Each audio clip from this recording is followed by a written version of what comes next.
Ko hoki mai anō a Toni Boynton hei kaitono mō reipa ki te Waiariki.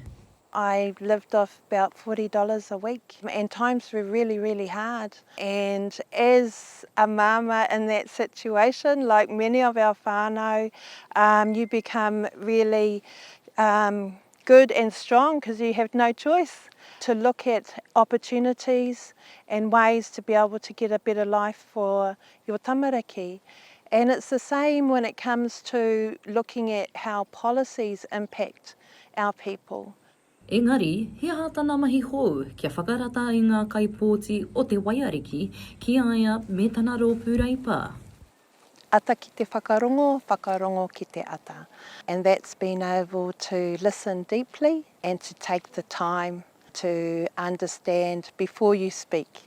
Do more than what you speak. He wahine whawhai mō ngā kaupapa Māori i ngā wā katoa i tikana ki te tautoko a Toni i tēnei wā. Ka whakaua anō te māngai Māori o te rōpū reipa, ko Boynton ko tō rātou kaitono ki te Waiariki.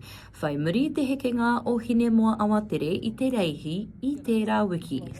He ua, tino ua, i te me mōhio mātou he nui, he mahanga pōti a Rawiri. Engari, he tino mōhio a Toni, tana mahi ngā wā o mua mō ngā local bodies.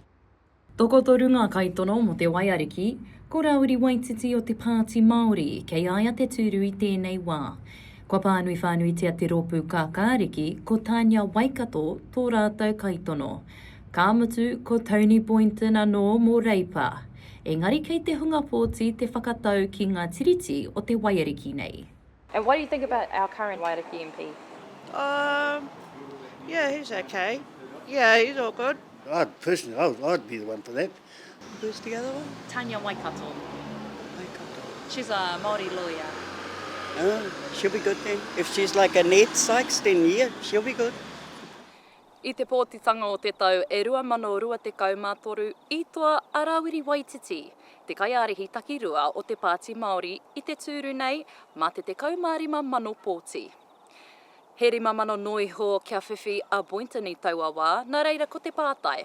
He hanga akoranga a Boynton, a kāti he hātana rautaki kia toa ai e ia i tēnei tūru.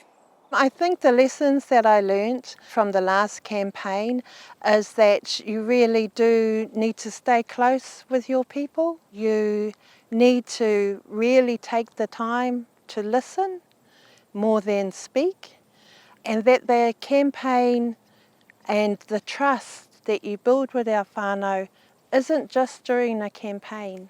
Governance, tino mōhio tērā kaupapa, he wahine tō tino tautoko mātou i tēnei wā.